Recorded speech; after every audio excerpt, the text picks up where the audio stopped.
Designer Tom Ford is an Well, hello, sir. After more than a decade. Who's that talking now? What's What's going on? That is just the feed I have in the background for the show. Silly duck. So the feed is now working, so we are actually live. So I'm going to be posting that to, of course, because I just told everyone that it didn't work, and now it fucking works again.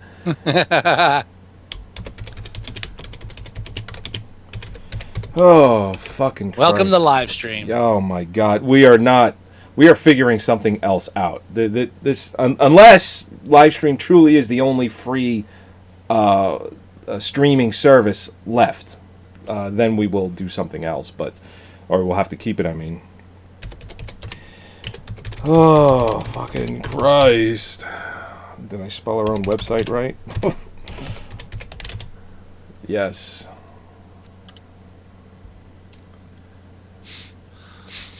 I just feel like a douche. I just told everyone, hey, don't bother, it's not working. And now it's like, hey, everything's working again. Oh, not your fault. No, it isn't. It is absolutely Livestream's fault. And of course, now there's something about remove delay to the user. I don't know what any of these warnings are that they're talking about. It means don't drink bleach. That's what the warning is. No, I think what it means is I should start drinking bleach. All the cool kids are doing it. Totally. All right. So, welcome to Moviesucktastic, which may or may be more known. Who cares? Well, I mean, we're actually getting a lot of feedback lately, so I don't know what happened, but something happened. Whatever. Attempting to reconnect. What? Local MP3 is still... What is going on? Lost internet connection? So this live feed may or may not be working. I don't know. Well, we'll ignore it and move on. We'll get the show. The only thing I will say is whether the live stream is working or not, as long as it's thinking it's working, it is creating a video that is recording to the computer. So at the end of the show, I will have a video, hopefully, that I can then post on YouTube. Because there's actually a few people that I know that really enjoyed this film. They would probably want to watch this review. Well, it'll be available, either video or audio. So, once again, welcome to Moviesucktastic. Fuck you, live stream. Fuck you in the angry ass. one is Joey. And for a change, the one that's not angry is Scott. This is what it's saying. It's saying local MP4 still recording. Lost internet connection. Attempting to reconnect. Those are the three warnings over and over and over in that order. It's a lost cause. Just give up on it. Just let it go. I'm gonna let it go. Let it go. Let it go. I'm gonna let it keep doing that. I don't know. Fuck you, live And this stream. episode, we're going to be reviewing. This is our first episode back since the Oscars. Yes. And we're going to be reviewing one of the films that was not nominated. The only thing that should have been. The only thing that it was nominated for was Best Supporting Actor for Michael Shannon, which I would have picked. Now, Mahershala Ali, who was very good in Moonlight, personally, I don't think there was enough screen time, and I personally didn't think he gave the best performance. How much screen time does Michael Shannon get? More than Mahershala Ali. I don't know, not that much. Way more. I would say it's supporting character. It's supporting actor. Of course, they don't have that much screen time. Well, but regardless of screen time, I felt that the winner, Mahershala Ali, or however you pronounce his name, didn't feel that he gave the best performance out of all of the best, because I've seen all the movies for the best supporting. I just didn't think he gave the best performance. All right, Mr. Sour Grapes. What? What's Sour Grapes? It's just, have we mentioned the name of the film? Grapes? Yes, Nocturnal Animals. Nocturnal Animals. Okay. So we want to talk about the title? Sure. And we could talk about the poster? Sure. Now, Go ahead. I was going to say, this is a film. This is another film adaptation of a novel. Correct. So called Tony and Susan. So, well, what are you trying to do? I was just trying to finish the second half of that, which is, so when we look at the title, we'll be looking at the title of the book as well as the title of the film. The wings got tight, Susan. What? What? What are you yelling about? I don't talk so good. That's what I felt like. Okay. Sorry. All right. I don't know. You just gave me this face like I'm trying to interject some stuff. I was just trying to get this whole thing out that since it's based on a novel. I didn't know if you were actually going. I didn't know if you were actually going to mention the original title of the book. I think Calm Blue Ocean. Calm Blue Ocean. Yeah. Sure. And as you said, the title of the novel is Tony and Susan. Right, which I think would have made for a shitty movie title. I agree 100%. I think it's a shitty book title. Yeah. Yeah, and it's probably the reason why the book isn't more known. Yeah, now... I've never heard of it. Well, and I work in a library system, and I asked a few libraries about it, and only 2 libraries in the system that I work for, which is very vast, only 2 libraries had a copy of the book. Mm-hmm. So it... And maybe more are getting it because of the film, but it's actually been re-released, as they do often. It's been re-released with the name of the film instead of the name of the original novel. Right. So you can find it in book form as Tony and Susan or Nocturnal Animals. Right. And if that is the case, if libraries are stocking this book because of the film, that would mean that 2 libraries have it now, and that means. If they stocked it because of the film, that means no libraries probably had it before, which just goes to show just how unknown the book actually is. Well, it's not. It's not a mainstream novel. Not at all. Not at all. Now there was one thing about the director that I didn't know before this film, because he's made a couple of other films. He was a fashion consultant, or like he takes companies like, say, Gucci was one of the big ones, where he like rebuilt it from the ground up. And he's a fashion designer. Not a designer. Yeah, he's a fashion designer. Is he a designer? Yes, he's an American fashion designer. Oh, okay. I thought he has his own Tom Ford label, launched in 2006. Which is it's crazy that was in the fashion business first and then became a director. It just, not that the two can't, kind of commingle, but they don't normally, or I've never heard of it happening that way ever. It's just, you would think someone like him it's fashion first and then everything else second, but I would say he's a very concise, very articulate, and very well. He manicures his films very well. Like the way he cuts them, that was something that I was talking about before you had seen it. I love the way he cut the movie. Just the cinematography, the way the movie flowed in and out of. Are we doing spoilers for this?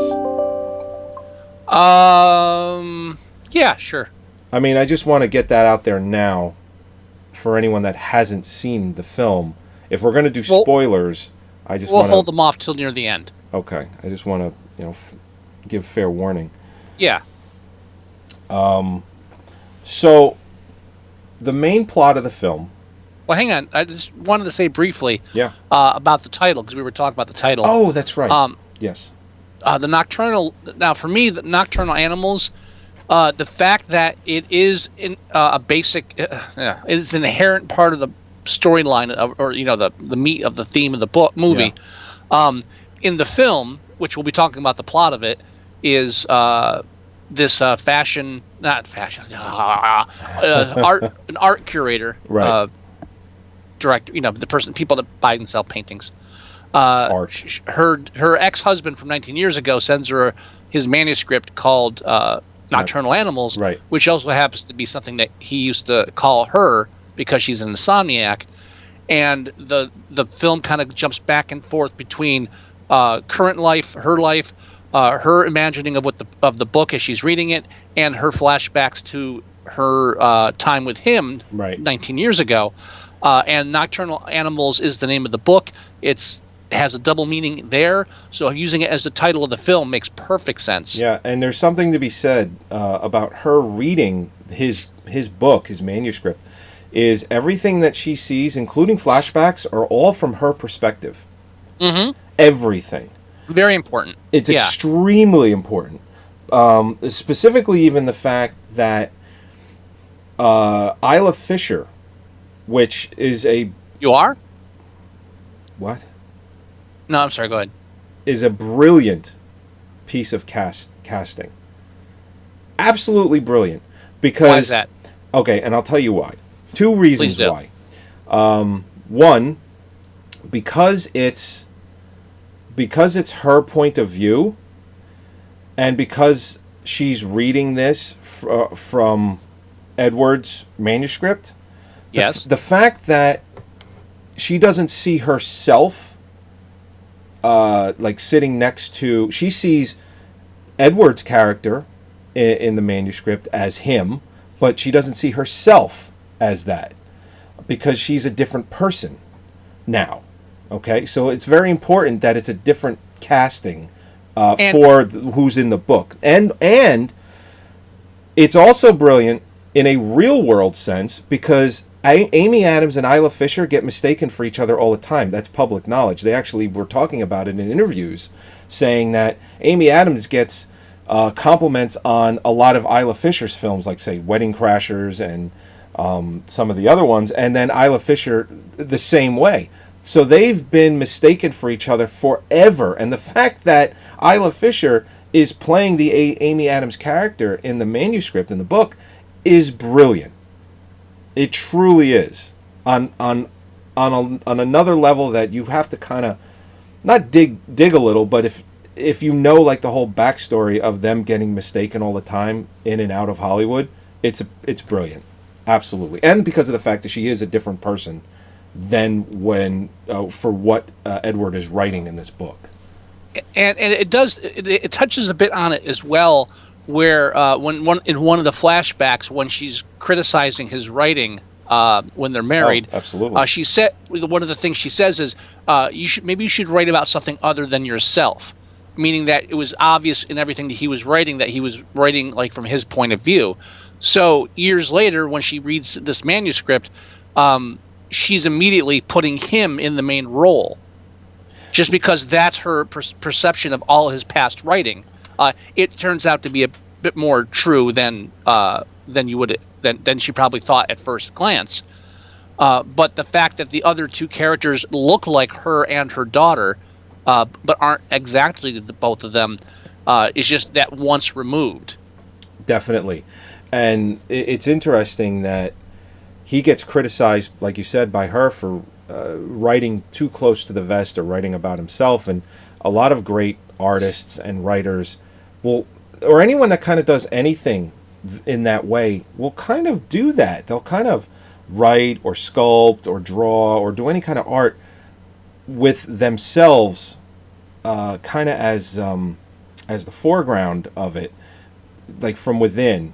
And the fact that any good writer will kind of incorporate a little of themselves into everything that they kind of do sometimes is a good thing.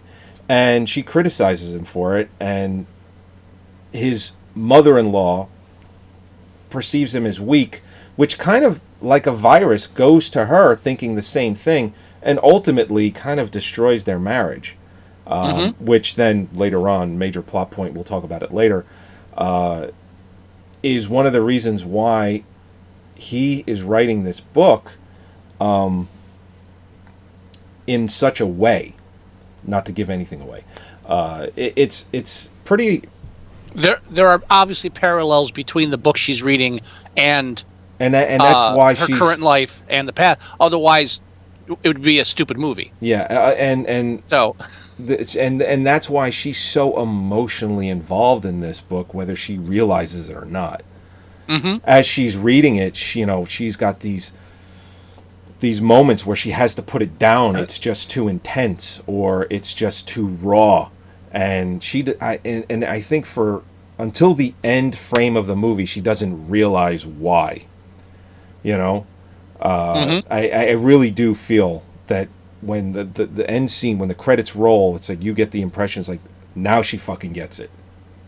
And it's a great transitional move too for the film, because whenever they have these scenes where she's reading, like it'll suddenly jump to her because she'll start, or she'll take her glasses off, or she'll do, and then there's a lot of these scenes where, like, if she'll start and look up, and then the camera will cut, and you're kind of assuming that we're still in that moment where she looks up, but eventually you realize, no, now we're in a flashback. Yeah, no, absolutely.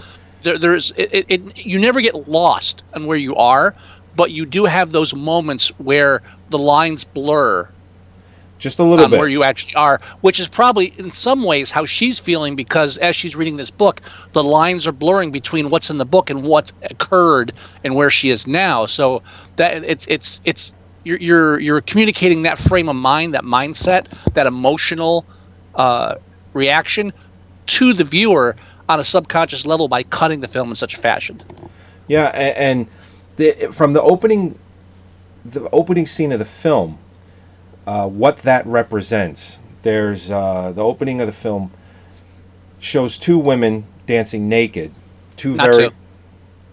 Isn't it two? It's more than two. It is more than two. It's like 3 or 4. It's a bunch of women. It's a bunch of women who are on plus size, so obese. Okay. Anyway, the reason why that scene is in the film is because it's supposed to represent freedom. It's supposed to represent being able to love yourself, and it's part of her art show. And not her art, mind you. Not her art, but she's just the kind of gallery. The curator. She's the gallery presenter or producer. But she has that in her show, and there's sculptures of other women, and it's just supposed to represent freedom and being able to be free in such a way. And they pan over to her, where you can see that she is miserable, where she is the complete opposite of that. She is not free. She's unhappy in her marriage. She has a daughter that's not living at home anymore, and she's trying to connect with her, and she's not for some reason. And even from the shot after that, when she finally receives this book, she's talking with her husband, who's going on yet another business trip, and she wants to go away for the weekend, and she kind of gets the feeling that he's cheating on her. She has all these different feelings, and she just realizes she's unhappy. And she gets this book, Nocturnal Animals, from her ex-husband. She starts reading it. She gets emotional, and as she's reading this, she kind of starts not falling in love with him again, but you get the sense that she never fell out of love with him. And it was just kind of this weird thing that happened between them, that she probably had her mother in the back of her head saying that he was weak, he was never going to accomplish anything, and she went for the smart, good-looking businessman and has the big house and all the money, and she's unhappy, which is not uncommon, which is very realistic, to be completely honest. She leaves Jake Gyllenhaal for Armie Hammer. Come on. She leaves the Prince of Persia for the Lone Ranger. Right. So it's a lateral move. Yeah. Now, I have to disagree with you about the opening art sequence. Okay. Because I don't think that's what it signifies. That is what it signifies, because I actually heard an interview with the director say that almost verbatim. Well, what does he know? Yeah, first of all, whatever the director says doesn't count. So fuck him. All right. What it signifies more than that? What does it signify? I said okay. He only directed the movie, so. Yeah, he only directed it. Yeah, whatever. Sure. Yeah, and we're the viewer. We digest it any way we want. Yeah, and Brian De Palma didn't intend the giant drill in Body Double to be a phallic symbol. No, not at all. Yeah, he denies. He denies that. But yes, that's what I'm saying. So, is. Don't care what the director says. Well, but wait a minute. I mean, how weird would it be if that's what it really meant? I mean, it's not like this crazy stretch of this phallic drill between, Bill Maher's legs. It's not It's not Bill Maher. That he just looks. It wasn't that actor. It wasn't even that character. It was. Oh, you're right. But never mind. Sorry. but what I'm saying is that uh, what What does it signify? at least from a, pardon. What does it signify? Well, from the artist standpoint, what I get from the artist that created those this art display, I get sort of a mocking of the American exceptionalism, and self glorification, and just a parody of Americans in general. You get that whole 4th of July motif as they're dancing in slow motion. At the same time, and what does the 4th of July represent? What? What does the 4th of July represent? Freedom. America. Freedom. Right. But going deeper, but that's not what it's representing. It's mocking. It's doing so mockingly. On another level, there's a big theme going out through this film about exposure, of being exposed, of having the truth come out. This is something that the Susan, main character Susan, this is something that she is constantly afraid of. She's kind of and her being afraid is something that comes up in the flashbacks. Edward accuses her of being afraid repeatedly of trying to be an artist, and that's why instead of actually creating art, she buys and sells art like a commodity. And that's why there's even an earlier scene where she says, I don't care about any of this art that I have all around the house, and they're selling stuff because her husband has he sucks at his job, and there's this whole. But the reason she's selling it is because his job is he's not doing well with his business, and so to keep up appearances and not to embarrass him. And she mentions being embarrassed as well. There's this ongoing theme of her fear of exposure, which you can also see throughout the film. And again, this is another film where the cinematography, the locations, the framing of shots, very, very important. You're paying attention to everything that happens in this film, and most of her scenes involve her in front of windows or behind windows. There's a lot about this exposure, being out in the open. Sure, and you could even say windows because they're transparent. There's like some transparency parallel going on with that as well, especially paralleling the book. There's all these different double meanings. But there's this fear of transparency too. When she's talking to her friend at the party, she's like, "I can't believe I told you about the trouble I'm having. I'm so embarrassed." Right. So there's this constant fear, and there's and a lot of this is like it's all spelled out by Edward, the author, in the flashbacks, where he even tells her too, you're afraid of failing. And her friends that she meets in the present time, a repeated theme is that you're too hard on yourself.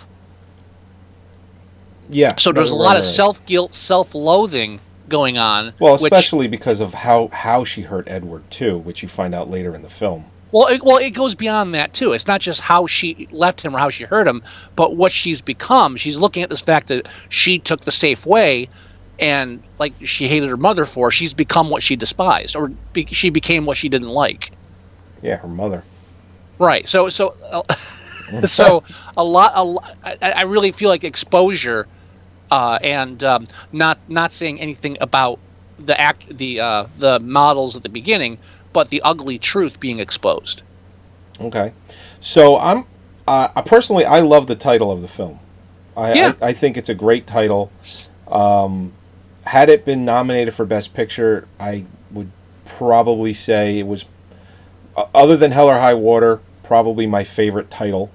Now, there was a quick conversation before. Okay, I'll just mention that the poster, it's fine. Yeah.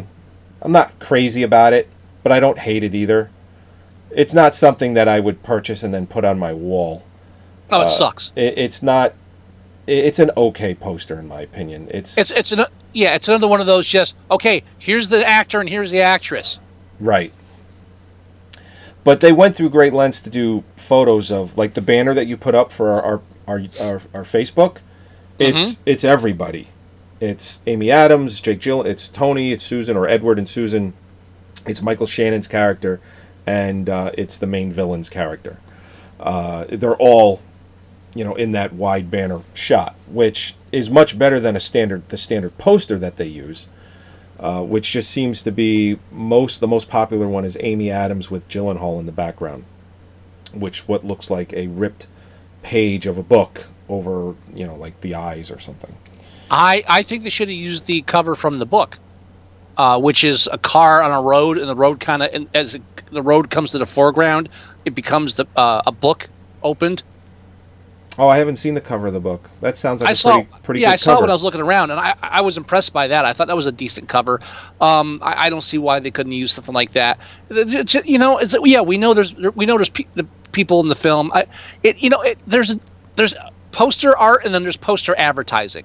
Well, hopefully when this You know what I'm saying? comes out officially, they'll have some good alternate posters, and maybe like say for my Plex, and I could use something like that. Yeah, but you get what I mean? I do. You can tell that they say, okay, so someone looks at this and say, oh, I know her, I know him, I want to know more. It's an advertising mind making this poster, not an artistic mind. And considering that the film, it broke even. It cost, I have it. I think it cost like $25 million. I have it right here. It cost 22.5 and it made 30.7.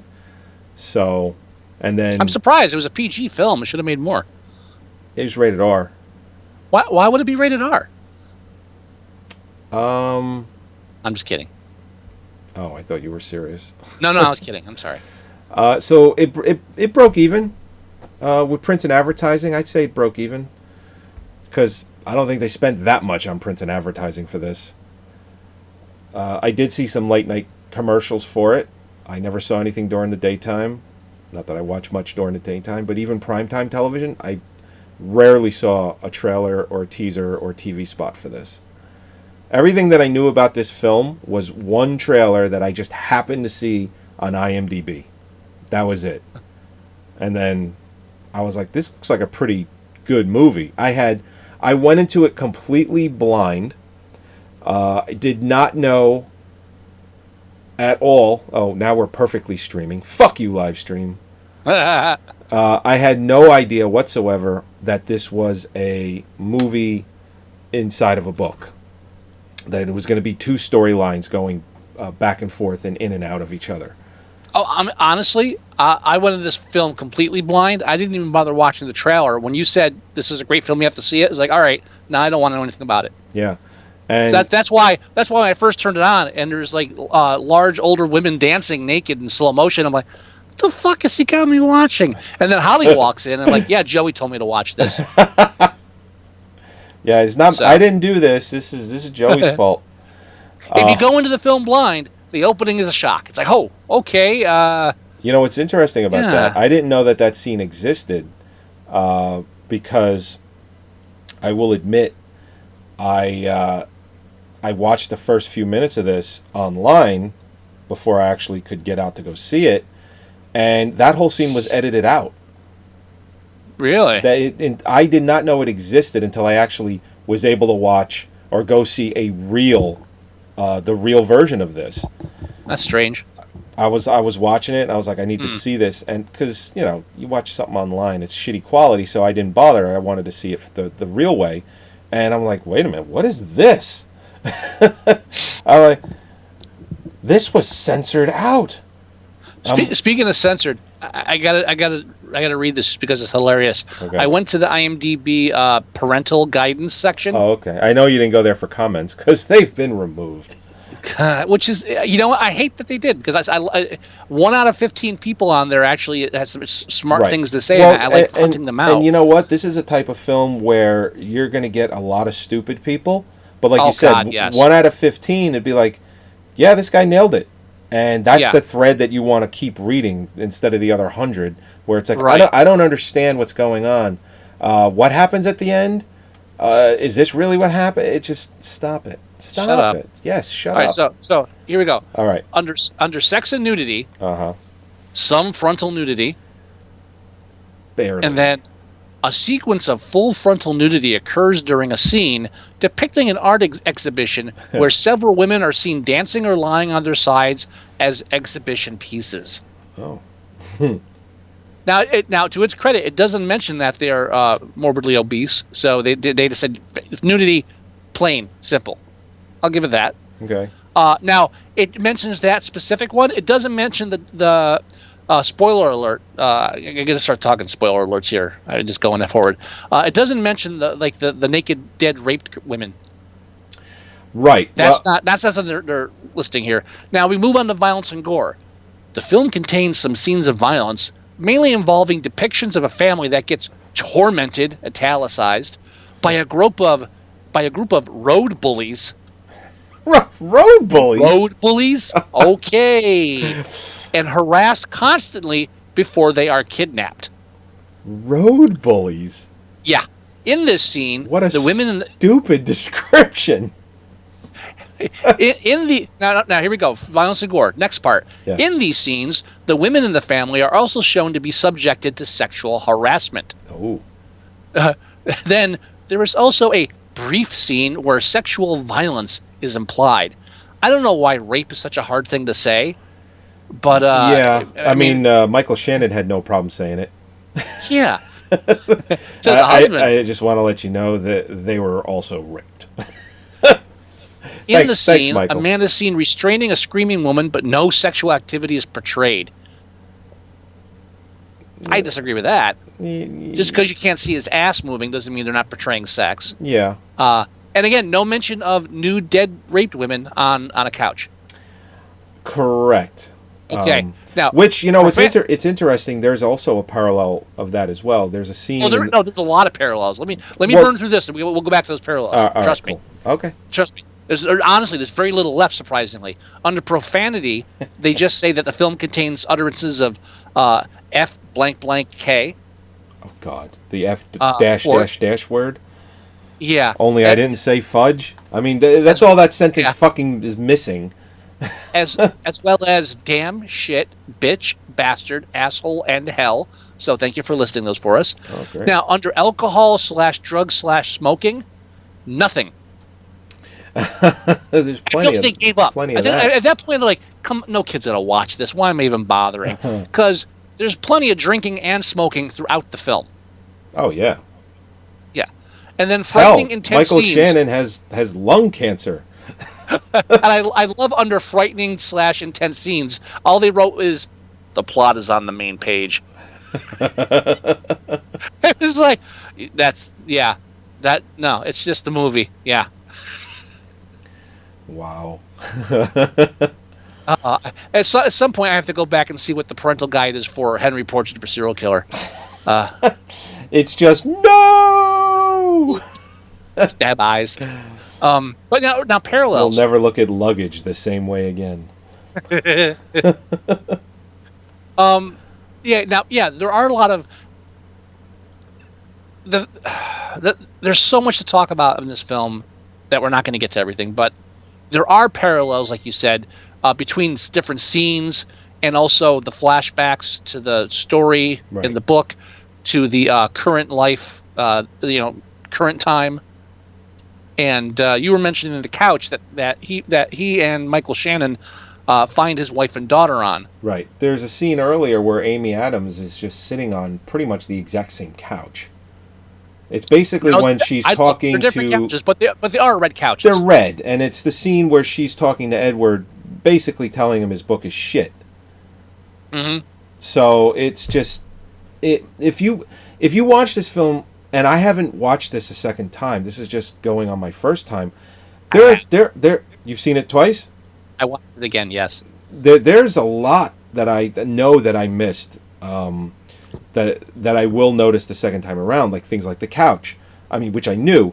But then there are scenes like when she kind of basically tells him that they're done. There's a car in the background that is the exact car that they get abducted in. Right, the green Charger. The green Charger. Right. Thank you for telling the make and model. I didn't remember. That wasn't a make. That was a color. It's a green. Well, the Charger. It's a Dodge. Yes, I get it. Just clarifying. Yes, I know the make. Anyway, that's all that matters. But it's like there's scenes like that where that car is in the background, and then when they're abducted, it's the same car. Because again, he's writing what he knows about, and he remembers. It's like he remembers this car when it was pretty much over, and what it felt like for when it was over was like, his life was taken away from him. Right. Now, his wife and daughter were abducted in that scene. There's also there's a lot of color imagery in the film, and there's two main colors throughout the film: green and red. Yes. Red symbolizes physical and emotional violence or anger, and then green is kind of a nature, which kind of leads to the Nocturnal Animals title again. Right. And you see green most pivotally at the end of the film, when Susan dresses up in green, and also the Charger is green, and the boots that the main bad guy wears. What was it? Ray? Was that Ray? Ray. Yeah, Ray. Played by he wears these Aaron bright Taylor. green boots as well. His name is Aaron Taylor or something. He was fucking in Kick-Ass. Like the whole film, the whole time. I was trying to think of the name of the character. Right, but it's like the whole time I'm watching a movie, I'm like, I know who this fucking guy is, and it hit me. I was like, oh, it's the guy from Kick-Ass, and he was in the Avengers. Was he in Kick-Ass? He was Kick-Ass. Oh, okay. All right. I like his hair better in this. He was also in the Avengers, the first one. He was the guy that could run real fast. He's the brother of the Russian girl, the witch. That was the first one. Red Scarlet. That's the first. That was the first Avengers. Oh fuck! You're right. It was the second Avengers. That's correct. I'm sorry. That's okay. Anyway, he was in the second one. So that scene you're talking about, when she's unloading on him, when she's pretty much breaking up with him, he stops. When he stops, he's next to the green Charger, and he's bathed in red light. Right. So it's almost a pivotal point there where he's being confronted by that nocturnal beast, and he's also giving in to that anger or he's been consumed by that emotional rage, emotional violence. Which again, she's sitting on the red couch when another's flashback when she's launches this emotional stuff at him, accusing him. And pretty much, accusing him of things that her mother had accused him of previously when she had defended him. She just starts, she told her mother. She says he's not like that. It's different. I love him. But then she pulls the same thing. She starts buying. She starts buying into it. She starts hearing her mother in the back of her head quite a bit. Now, Michael Shannon. No, hang on. Don't jump to Michael Shannon yet. Okay. Because we're still on the color. Okay. All right. So that red and green comes up. Now, another thing I noticed a second go round is we're looking at colors and we're looking at how they appear the character. The character, Edward's character in the book, which is Tony, who's the mathematician whose family is abducted and everything.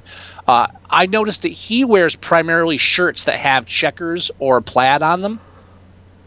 Yes. That kind of crosshatch. Yep. So instead of any kind of solid color, he wears these mixes where he's on the border between. Yeah, he's all kind of broken up. He's broken up, and there's these. He's in transformation stage. He's not one thing. He's balancing between the meek weak character that he was originally, you might say, or who he is, and trying to become one of these nocturnal animals, or trying to take on vengeance in the name of his family. Yeah. So that's the thing. I don't know if it was intentional, but that's what I got out of that. Also, because he's wearing a red plaid shirt the night it happens. He does. Or jacket. But it's plaid. So yeah. Now, that could signify could signify there's a lot of mixed, like red, like you said, for emotional violence and whatnot, and the other neutral colors, like say green. It's like that all of that kind of happens in that scene. Well, don't forget, green's not neutral. Green's more like natural, nature, even bestial. Right, and the thing is, it's like that scene. It's like you could feel that there's things that he wanted to do, but was too weak and cowardly to do it. But again, were you saying weak and cowardly? I don't think that's the case. Not necessarily. Not necessarily. Not necessarily. What are you gonna? I mean, it's not like he doesn't fight back at a certain point. But when there's three guys against one, how much you gonna do? But with where you're going with the color, I mean, let's say he was wearing an all red shirt. I'm sure that scene would have probably went differently. The director obviously would have chosen it to be a different scene. Maybe. Because if you're correct about the color, then the director knows that too. Now, we mentioned the killer's car, the rapist killer, whatever, car showing up in that flashback. Right. The car that Tony drives in the book also makes an appearance at the very beginning of the film when she drives to her house after she goes into her gated mansion. The same car pulls up in her driveway, and we just see the legs of a person, and later on we can assume that this is the person that puts the book in her mailbox. Oh. And we can assume that it's Edward doing it.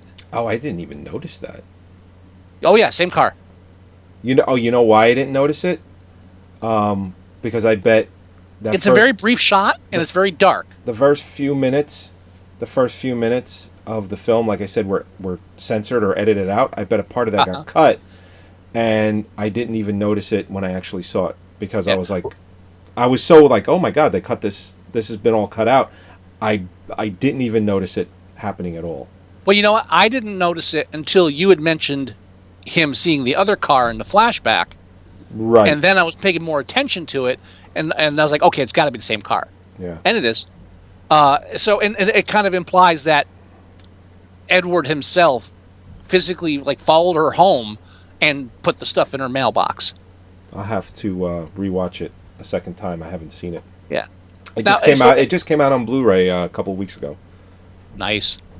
Definitely worth a Blu-ray copy. Absolutely. Now, what are your thoughts on the cinematography beyond the colors that we just talked about? I thought the cinematography was spot on. I thought he captured everything beautifully, from a simple transition of when Edward was stuck out in the middle of the desert. You know, that simple sunrise of when he's walking out, and the camera pans over gorgeously from this sunrise to him, where you just feel how alone he is in that moment. I thought throughout the entire movie, the cinematography, it was done that way throughout. Mm-hmm. You know, I thought I was very strongly in favor of this film being nominated for Best Picture, obviously Best Adapted, cinematography.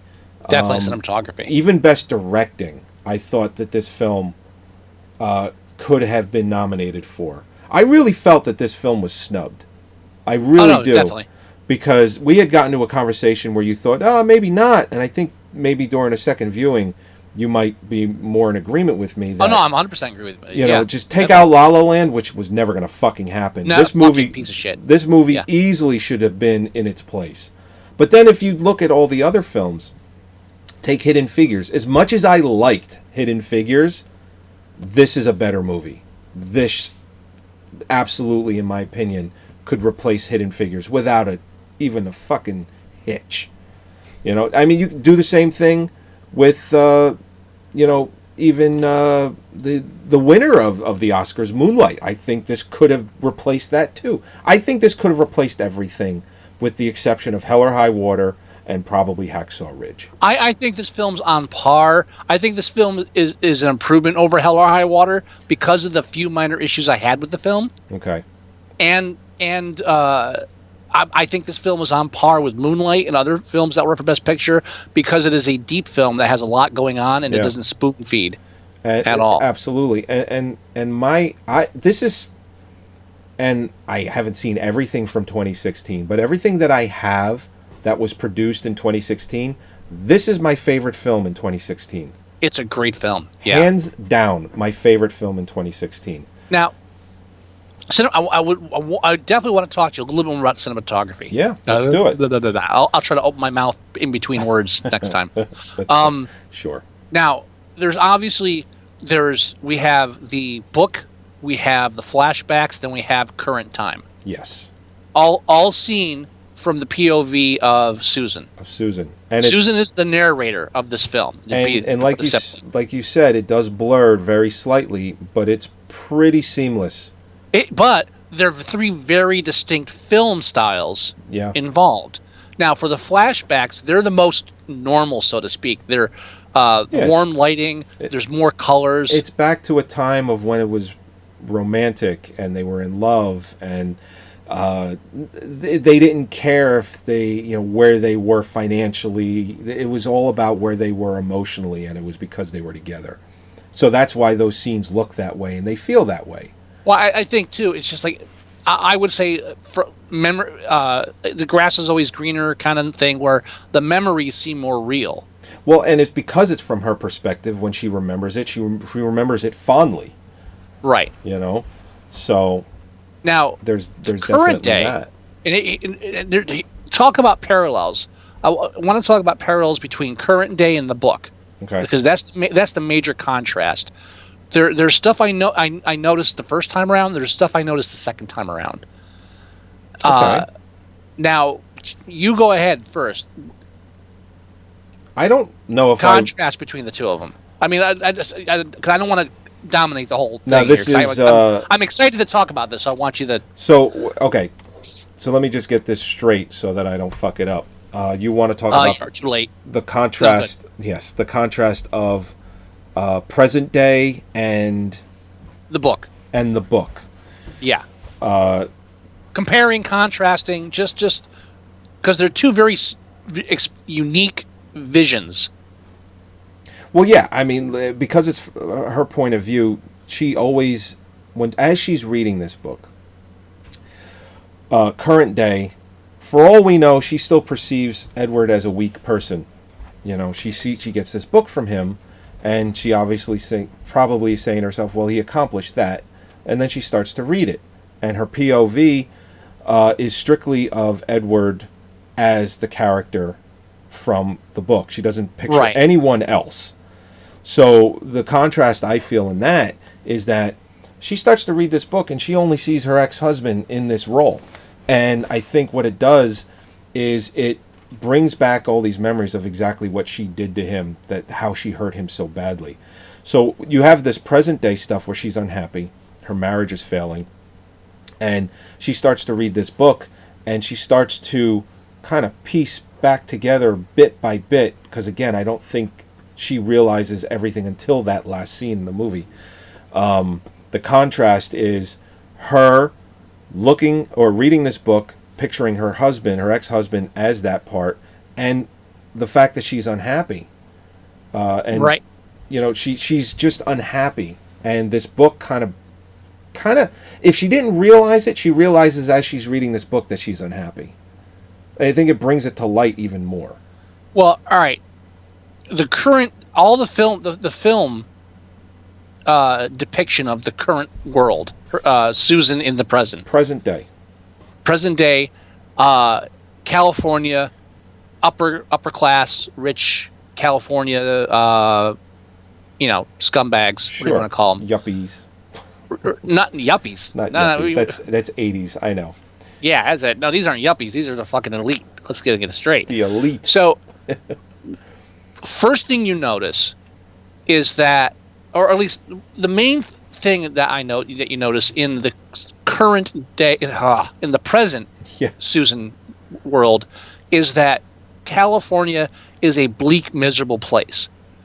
Any exterior shots we see are rainy, bleak, gray.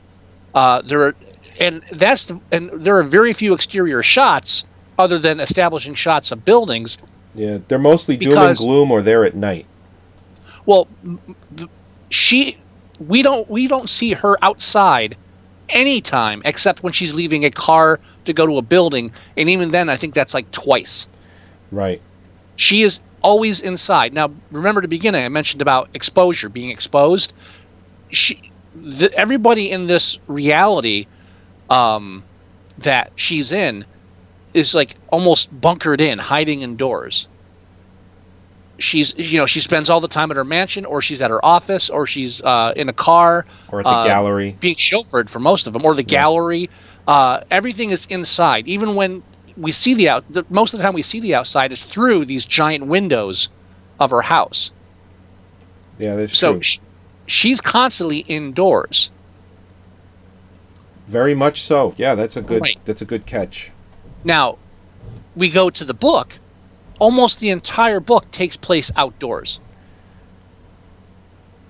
That's also a good catch. In the desert. So everything is exposed. Everything is raw.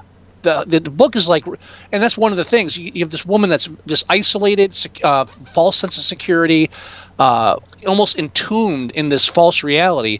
And in the book, everything is like a raw nerve, just edged out and irritated. So that parallel is, in a way you could even say Edward, in writing this book, has laid everything bare and brought it out into the open. He's exposed himself this way, or exposed everything. And you know what? I've never read the original book, so I don't know if that was a parallel that was shown in the book as well. But I think it's probably possible that the director decided to do it that way so that it's obviously on purpose. There is such a strong contrast between the book world and the real world. So that there's no way you can even get them confused. Not that he was filming it for dummies. That's not what I'm getting at. It's just that it's so stark. Like you said, the book is mainly outdoors. Even the colors it's vibrant. It's like you said, it's nocturnal animals. It's beastly. Whereas in the current day, if you do have bright lights, everything is like very muted. Bare. It's very muted. I wouldn't say muted. Like when she goes to her office, for example, it's not like it's dark or shady. But even when there's bright white or bright contrast of color, there's nothing else. Bare walls, big empty stairwells. It's very again, I dropped the word. I don't know. But these cavernous places. Now that's another contrast I didn't notice the second time around. Every time, so again. In the book, everything's outdoors. He's wandering through the desert, and if they do spend some time indoors, it's only to get outdoors again. This is true. Also, every time now we mentioned she's indoors the entire time, but huge, like you get this huge mansion, large office, giant staircases. Everywhere she goes, she's inundated with space. Now, there's a lot of that in the book, too, because, again, open plains, desert, Texas, desert, arid. Right. It's just a different kind of open. Right. Now, there are interior scenes in the book, but in all the interior scenes, it is almost claustrophobic. Yeah, like everything from the police station to the cabin to his hotel or motel. Yeah, well, perfect example is when they actually cut back and forth between the Tony character in the hotel bathroom and her in his bathtub, and her in her bathtub. I mean, she can't even touch the sides of her fucking bathtub. Yeah. he's huddled in his tub, like sticking out of it, like Right. And meanwhile, she emerges from her tub like she's like in the deep end of a pool. This is very true. Very true. Good catch. When she's in her. Yeah, when she's lying on her bed, it's like this vast. Again, like even in the bathroom, windows, out into the night. It's almost like endless. Every time I dare you to find a window. In any scene where they're indoors, like even in the trailer. And if you do, you got to spit on it to clean it. And when they're in the trailer where the bad guy is. There's curtains over the windows obscuring it, red curtains on one wall. So there you go for that. Yep. But even then, or when they go into rooms, like 9 times out of 10, they leave the door open. Yeah. There's always an egress, or like even when they're doing the lineup, like the window is there for the other room, but it's like 2 small room. Everything is claustrophobic with a way to get out, and everything else beyond that. Even when they're driving. It's out there. Yeah. But so even the driving scene, like inside the car, they're obviously a car small, but they're claustrophobic. But at the same time, out in the great open. So there's that real contrast between her like almost hiding, living this life, hiding, and while this other character's thrown out into the wild. Yeah. So that's a great contrast I like too. Yeah. No. The film does a lot of things so very well. Also, once you get this idea of prison bars or like cages, right, in your head, every other scene, if it's not the windows that look like bars, It's like the tiles in the background. Almost every other scene, if there's a wall behind them, it's tile or brick or something that kind of has a lattice work to it. There's always this feeling of being barred in if you are inside. Right. So it's just the cinema. I respect this film the way I respected Arrival for its attention to cinematography and telling a story through visuals. Right. Another reason why I agree with you agree. that this film should have been nominated for something, if not Best Picture, then cinematography. It only had one nomination. It just best supporting actor for Michael Shannon, which, in my opinion, was very well deserved. And again, if I had my way, he would have won for it. But I mean, I like Michael Shannon. Not that that's a biased opinion. I do feel that he gave the best performance out of all of them. No, he's good.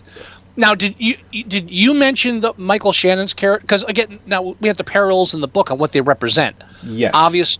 Now there's one theory. Spoilers. Oh, spoilers. I mean, the whole podcast spoilers. But now we're getting deep into it, where we're going to reveal stuff that might infect. Now,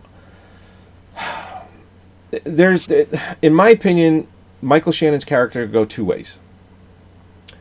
There's the one way that I'm kind of 50-50 on both of these ways. One is my theory is that Michael Shannon is Edward's dead father. Because again, you write what you know about, and that's what he does. He writes what he knows about. Not even writing what you know. As you get near the end, you got to wrap your head around the idea that this book is an entire metaphor for his relationship with Susan. Yes. And his life. And doing so, everything has kind of an alternate meaning in one way or another. Right. And whether it's intended by the author or intended by the director, it goes both ways. Right. And the thing of it is, you find out in the film that Edward's father dies. You don't find out how. You just find out that he dies. And in the book, you find out that Michael Shannon has lung cancer. So I take it as Michael Shannon could very well be his dead father, and that's the reveal of how his father died because he wrote it in the book. And just the way that Michael Shannon talks to Edward, he talks to him like a son. It's like when he's talking to him about the lineup, and Edward's like, I don't know, I don't remember. And Michael Shannon basically says, what the hell's wrong with you? Why can't you remember? You just kind of get the feeling that he's talking to him that way because he cares about him, or he cares. And that's how a father, most of the time, talks to a child. And so that's my theory. That's my personal theory, that Michael Shannon, it could very well be his dead dad. Now, I got to say, I'm totally 100% on board with you on that.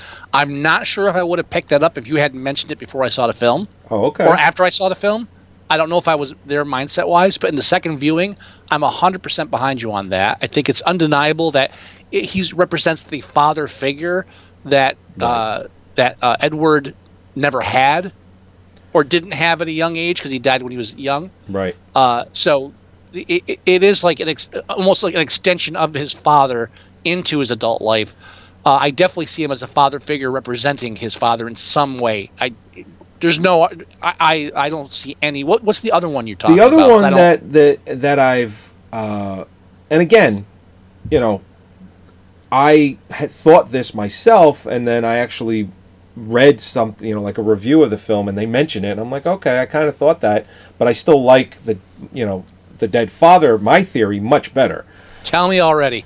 But the other theory is that Michael Shannon is essentially his subconscious is the stronger part of him that he's actually become, where Michael Shannon is that strong part of Edward, just kind of like he's him, but the stronger version, like helping him get to where he eventually becomes as a stronger person, or that you kind of feel that he has become because he wrote this book and he sent it to Susan. He even dedicated it to her, which if you really look at that, it's like, listen, I would have never been the strong person that I am now, the good writer that I am now, unless you told me that I was shit.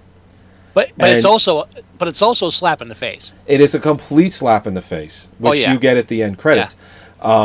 But well, the cryptic letters, like, I never could have written this without you. It's like, yeah, because you fucked me. you fucked me over, and Yeah. she. So- again, we haven't even gotten into like what she actually did to him. That was Well, literally the nail in the coffin for their marriage. Right, and that's why I was saying the spoiler, because if we're talking about the book as compared to reality, the character Edward's alternate in the book, Tony, his wife and daughter, pardon me, represent his real life ex-wife Susan, and his child that she aborted on him while she was cheating on him with Armie Hammer. Right, with the Lone Ranger. Yes. He is her Tonto. Oh. But yeah, and That she would be his Tonto. Because he's the Lone Ranger. I said he is her. Yeah, true. You're right. I know. Okay, so she got an abortion, and he was with her when it happened. He took her there, and then of course Right. Edward must have followed them there because he's suspicious, and he's just like, oh fuck. And she's like in the car, it's raining, like we were mentioning before about how it's always like gloomy, and it's like it's raining when that scene happens. It's pouring, and there's Edward in the pouring rain just staring at the two of them, and she just realized that he now knows that she just aborted his child. Right. And the scene where they get abducted in the desert, in my opinion, depicts that scene, what he felt like, what losing his wife and his unborn child.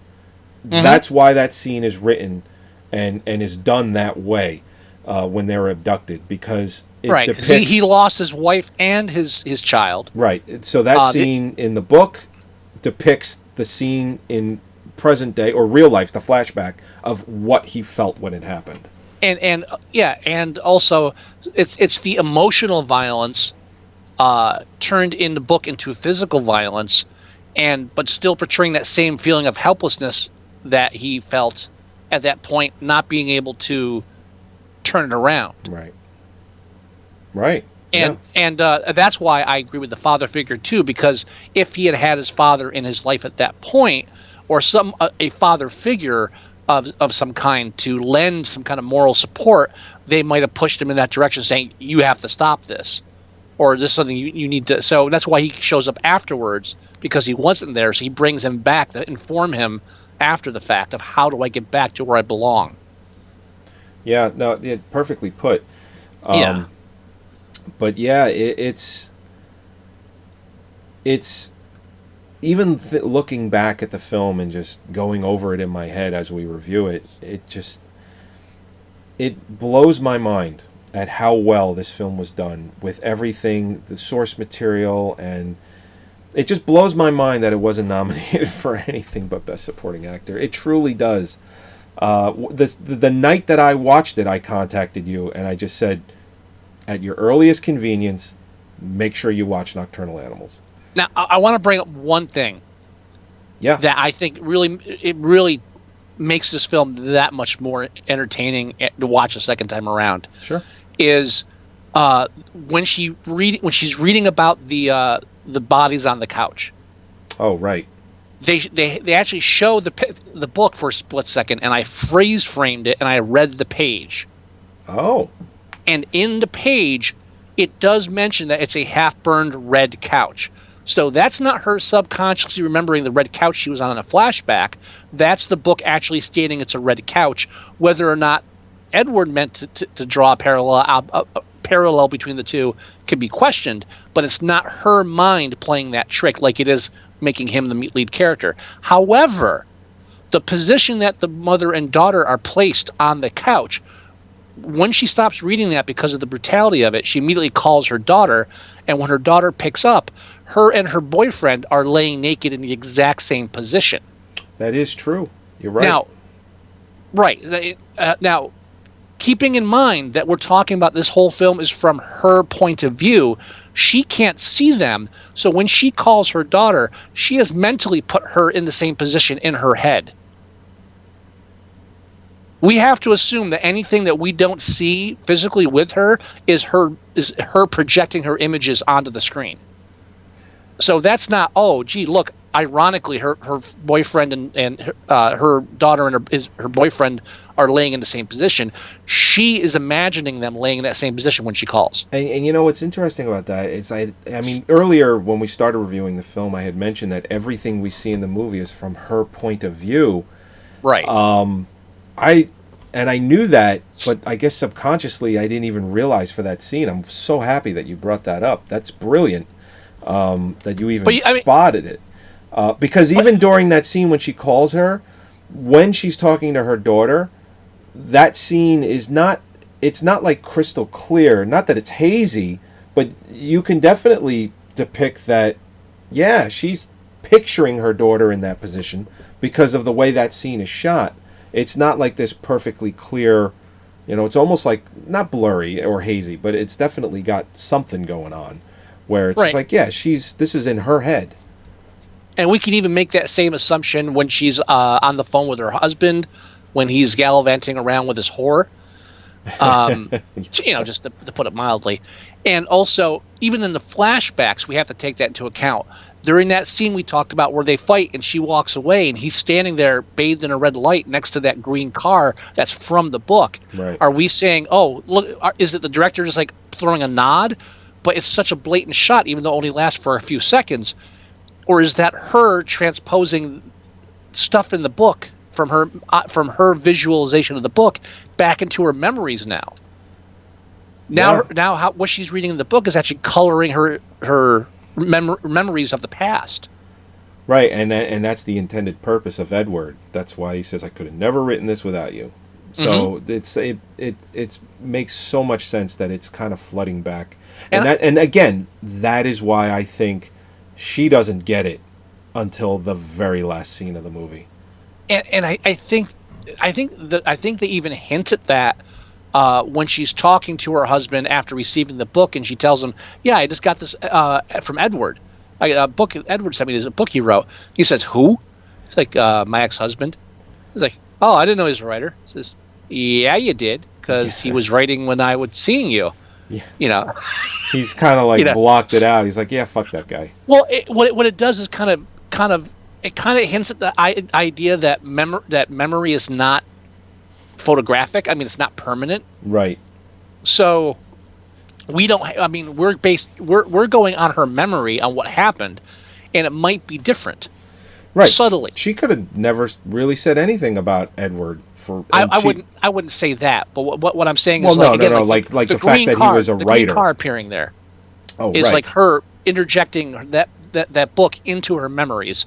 So, I mean, she might be remembering herself being a bit more harsh than she was.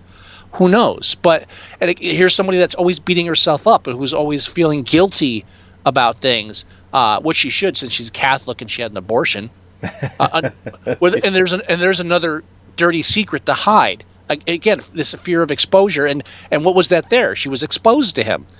One of her last moments with him was a moment of pure exposure, where her sins or her guilt was on display. Yeah. I mean, the film just runs so deep on that. It definitely demands a second viewing. Yeah, and again, I haven't yet, but I definitely am now. I mean, and here's one more parallel. I knew that and I caught a bunch of things, but I knew it's like I know I'm gonna have to watch it a second time, because when I caught the few things that I caught, I'm like, there's definitely more.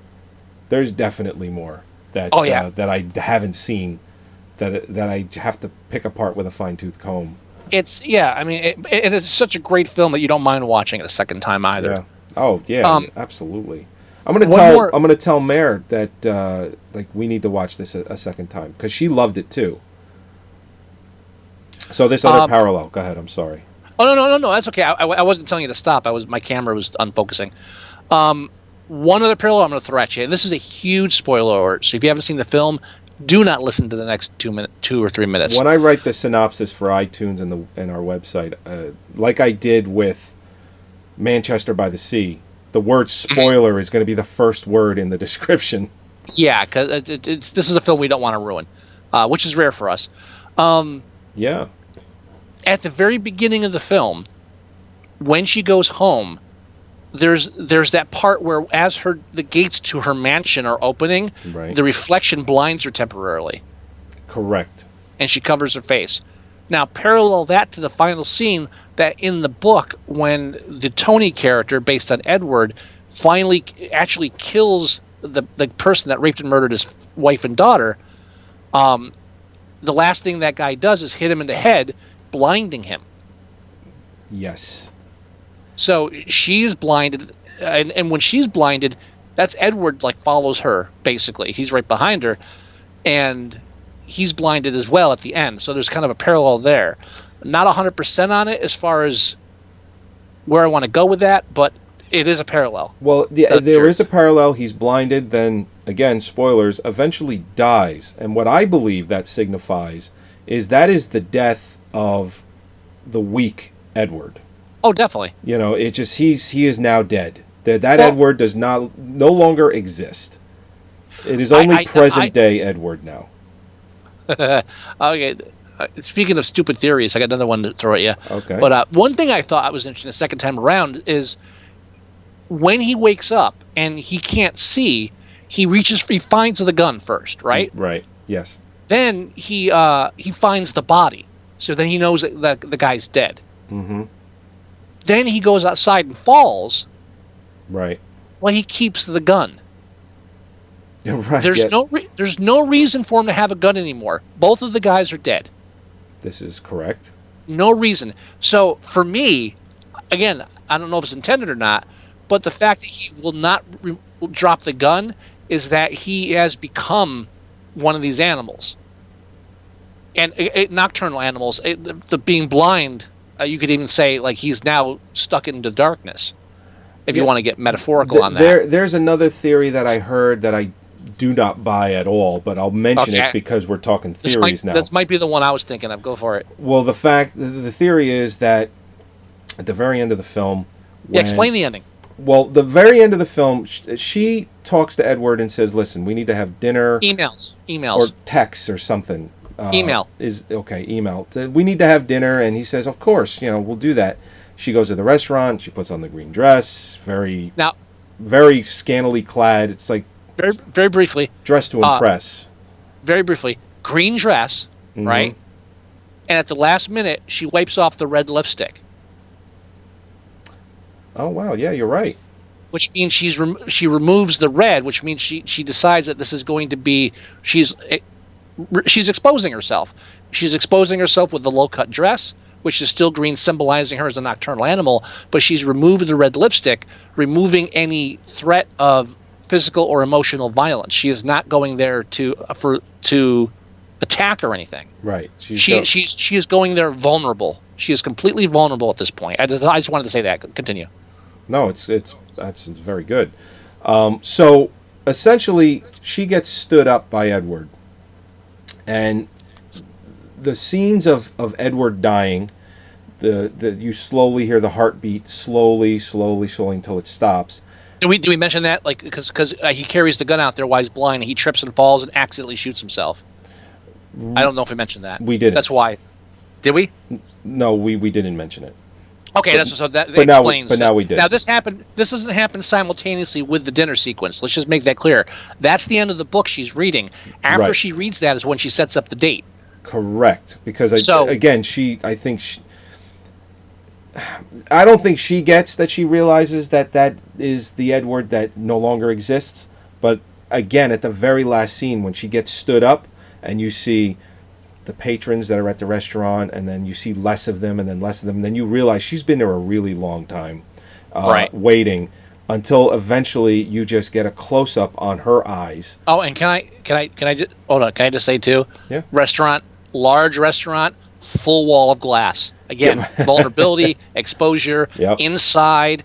Sorry, go ahead. Yeah, and then she realizes that she has been completely stood up, and then, like I said, I don't think she gets it till the end that she realized she's been completely stood up, and it's because he's not playing games anymore. He is not the Edward that she used to know. He is now the strong, not weak person, and it's basically it's like the ultimate fuck you by just leaving her there alone, and then the credits roll. It goes to black. But I know you're gonna say. Where was the theory? The other theory. The other theory is that, and I don't buy this, and I don't like it, and it's because he accidentally shoots himself. In the book. In the book. Right. Is that parallels to present day Edward committing suicide. I read that. That's why he doesn't show up. Dumbest fucking theory I've ever read. I completely agree, and that's why I don't buy it. If IMDb still had a comment section, I'm sure that would have been in there. Of course it would have been. Oh, yeah, he was afraid, the weak Edward, or did he not show up out of spite, the strong Edward? That's basically the two main theories that actually are a decent debatable. Right.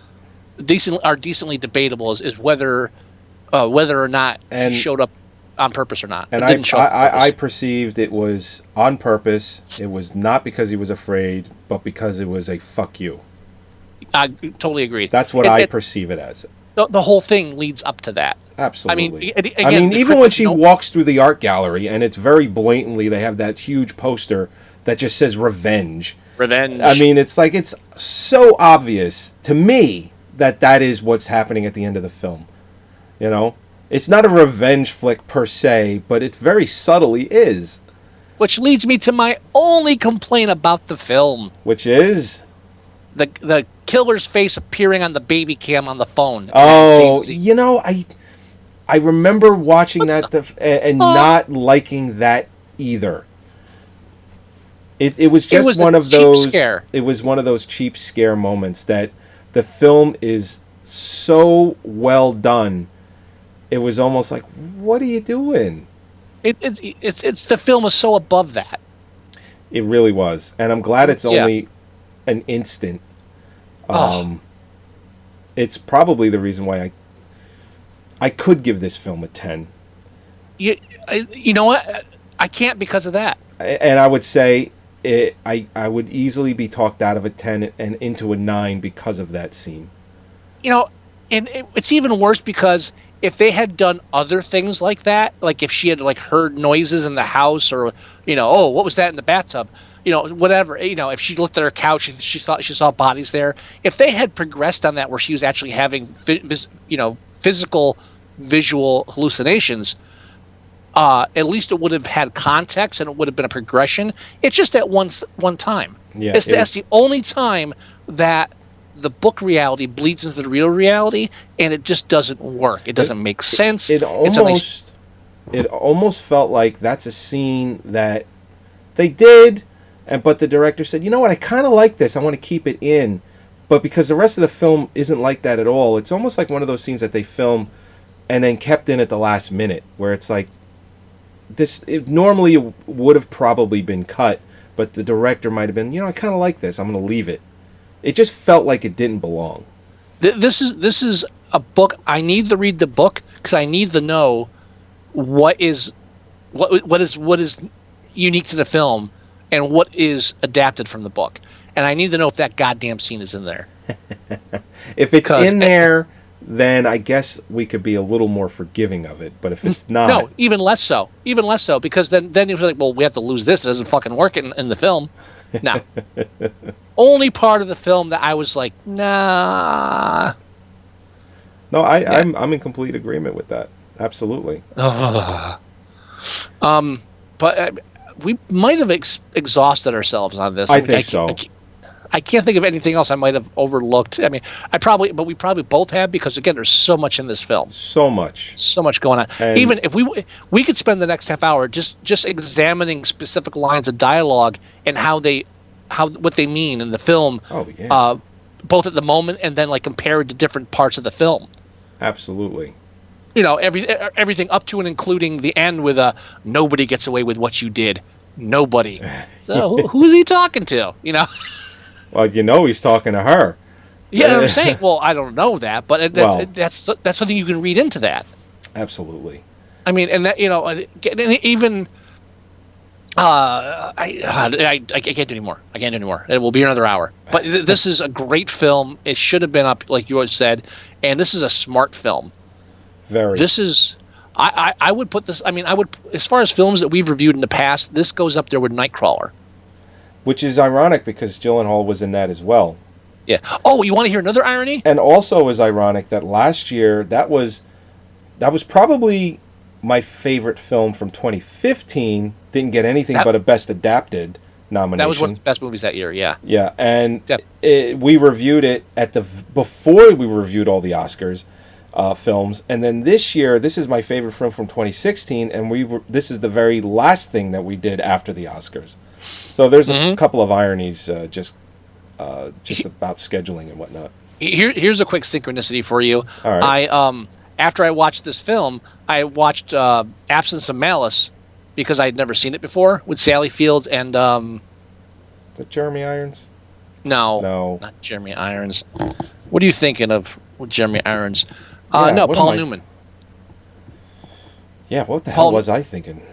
Yeah, but in Nocturnal Animals, she aborts Gyllenhaal's child, and she's like, I'm Catholic. I should, it's and that Catholic guilt hangs on her. And there's a couple scenes that kind of reflect that I'm not going to get into because we're done talking about that. Right. But I'm watching Absence of Malice. What happens halfway through? Paul Newman's character needs an alibi because the newspaper is like implicating him in some murder that he didn't do, and his girlfriend comes forward because he was helping, not his girlfriend, his friend. It wasn't his girlfriend, an old childhood friend of his, but he took her to get an abortion, and she's a strict Catholic, so when it came out in the paper, she kills herself. Oh. Spoiler alert. Yeah, I've never seen that film either. The name of the game this week is Catholics Aborting Their Children. Whoa. It's craziness. It's so right wing. What? No. Huh? How's that right wing? No. It's just like the guilt. It's like you wouldn't do that if you were that right wing. You'd keep the kid and be miserable. Well, we're talking religion, not politics. Yeah, that's true. Well, unfortunately, the right wing and we're talking bad Catholics because they had abortions. Yes. So, bad Catholic. Bad Catholics. So we want to rate this film. Absolutely. I can't give it a 10 because of the scary face on the phone. But I wouldn't accept anything less than a 9 though. Me neither, sir. Perfect. Me neither. Perfect. 9 it is. And IMDb demographics are pretty solid. Highest demographic is what is its current rating on IMDb? I bet it's too low. Oh, it's definitely too low. 7.6. That is too low. Way too low. It is way too low, although I'm happy that it's above a 7. Yeah, definitely. Highest demographic is males and females under 18. They gave it 8.3. Okay. And then it's a steady decline to the lowest demographic, which is males and females over 45, which gave it 7.2 average. Goddamn Trump voters. Older people just didn't get it. And the younger people, I think, may have gotten it too much. Well, yeah. And 8 IMDb staffers gave it an average of 8. Well, at least they did that. Oh, top 1,000 voters in IMDb, 6.8. Fuck you guys. Oh, fuck that. What the fuck? Yeah. That's not cool at all. Not cool at all. Top 1,000 voters. But it's definitely a must-see. Oh, absolutely. If you haven't seen it, make sure you see it. If you've listened to this podcast and you haven't seen it, we warned you. Right. Now we have other stuff we have to wrap up on this episode, right? Yeah, we are taking listener requests again. Yes, we are. So I actually have an email, a voicemail, and 4 movie requests already. So I'll go ahead and read the email. This is from Steve. Steve is from the United Kingdom, so we're out there, which is so cool. I love the fact that he's from the United Kingdom. That it's not just North America. Now you have to read it in the accent. I can't. I will not insult Steve that way. Okay, so he says, "Dear Scott and Joey, having recently discovered the Moviesucktastic podcast, Thank you, by the way. And has become a firm favorite. I have had a lot of laughs listening to you guys over the past few weeks, and maybe I'll watch more crap movies that I haven't seen on your show list. So thank you for the show, and long may it continue. I'd like to suggest an idea for a show, which is to review 2 excellent documentaries. 1, The Death of Superman Lives, and 2, Jodorowsky's Dune. I know technically they are not movies, but I thought that they would make entertaining subjects for the podcast. You could do both in one episode, or an episode for each, or an episode each if you have enough material. We always have enough material. Kind regards, Steve from the United Kingdom. Thank you, Steve. I would have no problem reviewing either one of these, specifically Jodorowsky's Dune, and because of the fact that the director of Arrival is directing he's doing his own version of Dune, which is supposed to come out next year or the year after. Oh, good. So that director, Denis Villeneuve or whatever his name is, he's kind of carved this niche for what he's good at, and I'd be very interested to see his take on Dune, and if he kind of incorporates stuff from Jodorowsky's Dune, which I think you're definitely going to see. It's not probably going to be a carbon copy or exactly the same, but I guarantee you're going to see some definite influences from the Jodorowsky's Dune that this documentary is based on. So I'm interested because I am a fan of Dune. I've always liked the books, and I like the David Lynch film, especially the 4-hour, 3.5-hour cut that we did review. So yes, Steve, I believe that we will do The Death of Superman Lives and Jodorowsky's Dune. We'll just have to figure out a schedule. Yeah, and I do think we'd probably have to do both of them in the same show, possibly, because I'm not sure how much mileage we can get out of reviewing a documentary. No, I think we'll do both in the one episode. I think you're right. Yeah, but I definitely want to do it. I myself have already seen Jodorowsky's Dune, and I've seen half of The Death of Superman Lives. I have not seen that documentary yet, but I have seen Jodorowsky's Dune, which I've actually been meaning to re-watch. So this will give me an excuse to do that. I don't know if I can do that, but it's only 2 hours. Maybe in the background. No, it's just so much. It's an overload of information. It's such a great documentary. Well, if we're going to talk about it, I definitely want to get it fresh in my head so that the review lasts longer than 10 minutes. I'll play it in the background while I'm doing something else, and I'll I can't sink down that rabbit hole again. But yeah, I think we're definitely going to do those in the next few weeks. Yep. The other film requests are from 2 YouTubers. One being Sammy J, ones that aren't fucking douchebags. Yeah, that can suck my balls. Expect us to upload films for their viewing pleasure. It's like, who the fuck do you think we are? I mean, I know YouTube thinks that we do that, which I have to fight every time we upload anything. Fuck. But Sammy J, he says, have we reviewed Cool World yet? And I replied back to him, and I said, no, we haven't, but we'll definitely put it on the schedule. Now, that's a film that repeatedly gets mentioned on the show. It comes up. It does. And it always causes a shudder. Hollywood, if she could. Just stop. No. So I went back and forth with him today a little bit, and he asked if we have reviewed it, and I said we haven't. And then he asked us if we've ever heard of Ralph Bakshi, and I said, of course. We've mentioned Fire and Ice and whatnot, and he said he just discovered the show and that he would like it if we did Cool World. So I'm putting that on the schedule as well. I'm not a Bakshi fan, so that'll be an interesting part of the show. And I do love me some Fire and Ice, but that's kind of... Even though I have all of Bakshi's films on my Plex server, Fire and Ice is kind of... That's my favorite thing he ever did, ever.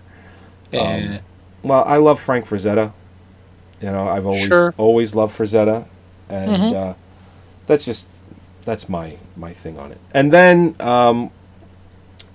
I'm probably pronouncing it wrong, but Ekik or Ekok, Echach or whatever, San Carlos from YouTube It's always funny, the YouTuber names sometimes.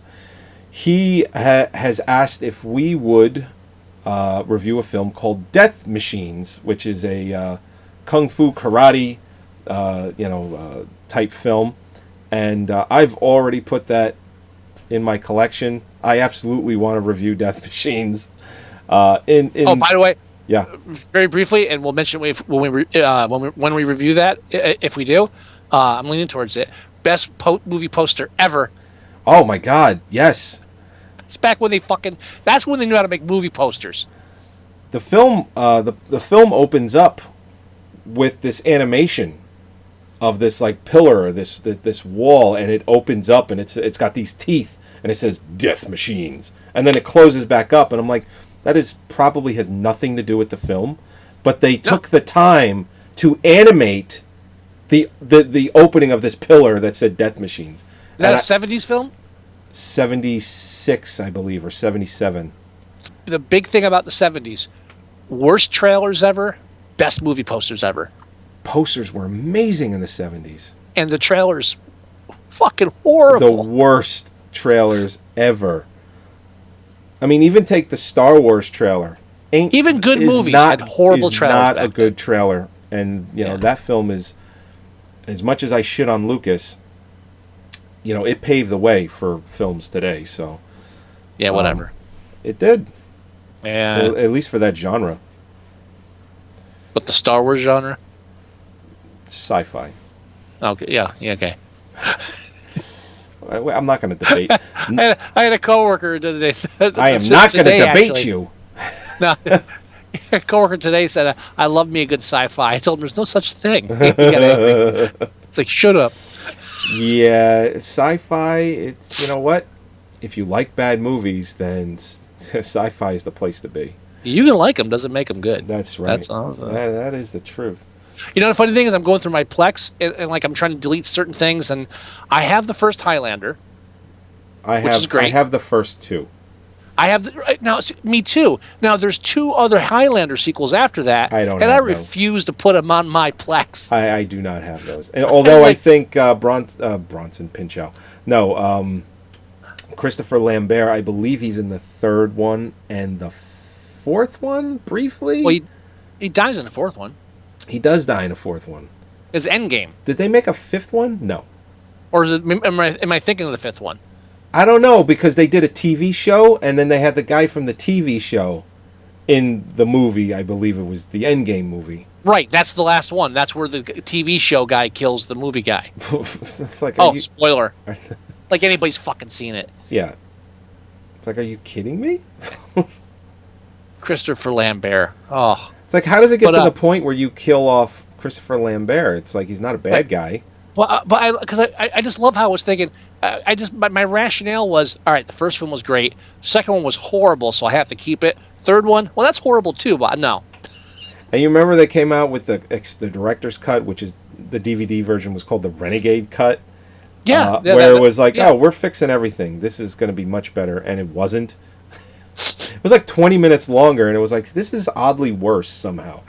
Well, the one thing it did fix is that in the cut, the theatrical release of Highlander 2, it kind of, they say that at the end of Highlander 1, he gets together with a girl, so, we're going to have a child and live forever. In the beginning of the theatrical, it's like, yeah, she died the next day. Like, what the fuck? Like, they just killed her. They couldn't even wait to kill her off. Now, in the Renegade cut of the second one, they actually had a family or whatever, or like they tried to have kids but couldn't. But like, she didn't die. I think she died like because of the sun thing. They show her as an old lady. Sure. Or something. It's probably because they were like, we're just not going to put her back in the movie. Kind of like, what's her face? Elizabeth Shue from Karate Kid. Where she's not even in the second one. They're just like, she's not even his girlfriend anymore. But I just found it hilarious that, okay, we cut the scene that we explain how she died, so we have to do it in a crawl at the beginning. And then it's like, let's just kill her off like a week after. Fuck it. That was like your first line that the film was going to suck. Yeah. Oh, yeah. And I had high hopes for the second film, too. I think we all did. I didn't see it in a theater, though. When did that come out? 90? Oh, Chris Wallner. Chris Wallner used to sit next to me in my geometry class. And I remember I was sitting there. It's like, I saw Highlander 2 last night. Says, really? Yeah, it sucked. Physically angry. It was horrible. It's like, okay. Yeah, I think that was if you didn't react to that, you probably weren't within our circle of friends. He was the one that introduced me to the first film. Really? Oh, really? So, yeah. You know, Gerard's father is in the first film. Yes, I do. In the opening credits, Handsome Don. From what I understand, he still owns the jacket. Can't get rid of that jacket. You were in Highlander with that jacket. And we have a voicemail? We do have a voicemail. We have a voicemail from Gino. Let's see. Gino!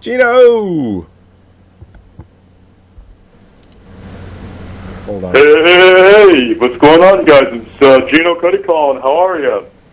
It's been a while since we've talked. I hope you guys are doing well. Hopefully we can meet up this month like we've been planning on. I've been quite busy. I've been contributing and giving my time to several podcasts, not the least of which my own.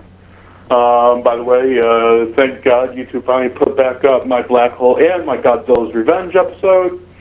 Also, recently lent my voice to a podcast talking about the Wheeler and Woolsey pre-code classic, Hips Hips Hooray, which is a film I highly recommend if you're a fan of the Marx Brothers or early 30s comedies in general. I'm going to be reviewing on my next show the legendary 1974 Grindhouse X-rated exploitation animated film, Down and Dirty Duck. Looking forward to that. Legendary? Looking forward to meeting you guys. I'm also, a sneak preview, going to be joining a podcast network hosted by my friend David Lawler of the Misadventures in Blissville podcast. So I recommend everybody going to checking out Blissville. It's a great show. To talk about everything from Doctor Who to slut culture. Very, very good stuff there. Slut culture? I'm also going to be starting my own another podcast called Cuddy's World, which will just be a general discussion show. But anyway, I'm running a little long here. I just want to plug, if you want to check me out, go to facebook.com/official Gino Cuddy. That is GenoCuddy. There you go. And my Twitter, which is official Gino C. And I hope you guys are having a great night. Moviesucktastic, I feel, is still the best cult film podcast in the world. I was quite honored to make the intro for you guys. Hopefully you guys are still finding some way to use it. Just watched it again last night. I think I did a great job on it. I don't say so myself. Yes. I keep forgetting we have it. You guys are great. Keep on doing the great work that you're doing. Scott, you're a wonderful guy. No. Joey's a wonderful dad. No. Both are smart individuals, and I'm honored to know the both of you. Thank you so much, and have yourselves a great night. Well, hopefully we can meet up. All right? Peace. Well, there Thanks, you go. Gino. Good to hear back from Gino and to hear all the stuff he's working on these days. Check out all that stuff. Check out his YouTube podcast. Definitely. Gotta love his opening. And as always, the real world keeps throwing monkey wrenches at shit. So we're trying to get. We were gonna do a meetup with Gino, and believe me, we'll get pictures. Yeah, to prove it. To prove it. We were aiming for the weekend of the 24th, but that may have fallen through due to car issues I'm having with every single car in the household. Yeah. But so it might bleed into April, but we're working on it. We're definitely working on it. We're working on it, and we're definitely going to do it. So don't worry. It's going to be sooner than later. Yes. But not that soon, but definitely not later. No. It'll be before the summer, but after March. Right. I think that's a good way to describe it. Yeah, I'll go because with that. As soon as it bleeds into the summer, I got vacations, and then I got other things on tap that's going to keep me sidelined or doing other things for a month or so. So it's just, and then school starts up again. It just, believe me, it has to happen after March, but before summer. Yep, If it's going to happen, it's got to happen in that time frame. Right. So, if you listen to this show and it's not like, and you're still within the March April time period, 2017, Yep. hit our Facebook page and let us know what movies you want us to review, because we're taking listener requests for at least 4 episodes. And if we get a lot of good feedback, we'll do more. But tell us what you want us to review. I'm gonna post that on Moviesucktastic today, and I'm gonna share it. You do the same thing, obviously. Yes, sir. And then I'm just gonna have everyone just, instead of doing a poll, which They don't fucking work. is essentially like just clickbait garbage for Facebook. Yeah. It's terrible. I'm just gonna have everyone just comment within that post. We'll pin the post at the top of the page. Yeah, we'll pin it at the top, and we'll just say, put your movie requests here, and that'll be it. And I'm sure we'll get, 10 or 15 requests, and then we'll cherry pick them. Definitely. I think that'll be good. So Yes. I think we should go ahead and end this one. Yeah, we ran a little long. We ran a little long, but it was worth it. Definitely. Talking about Nocturnal Animals. Oh, yeah. Oh, yeah. As always, thank you. This is episode 239 of Moviesucktastic. Go to our website at Moviesucktastic.com. When livestream fucking works, join us every Thursday at 8 o'clock or 8:25. Finally gets its shit together, which it hasn't fixed yet, by the way. And join us live. I'll be absolutely figuring out something else that will allow us to do this shit live in the coming days or weeks.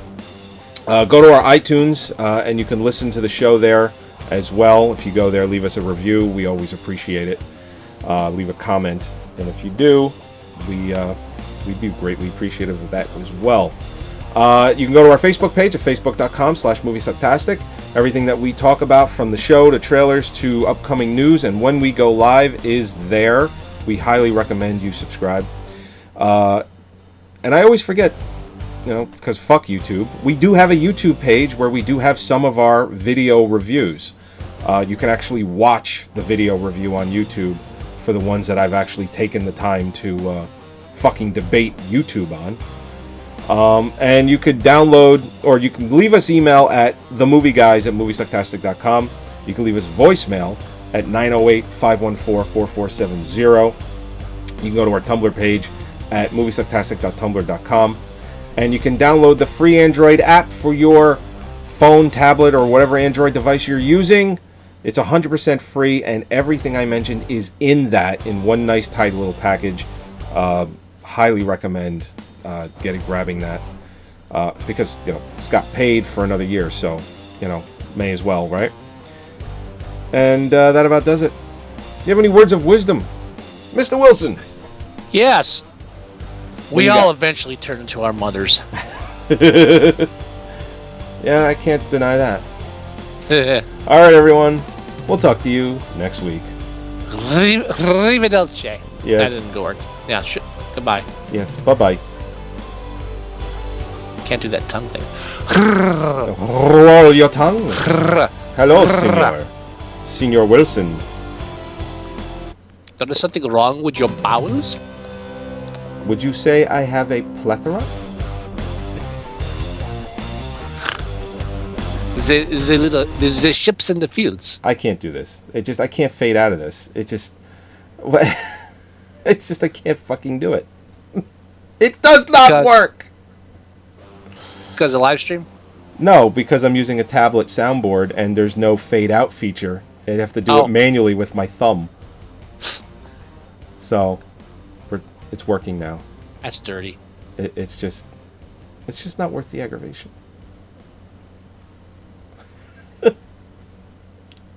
Fucking, we're done. Okay. Yes, we're fucking done. God damn it. Okay.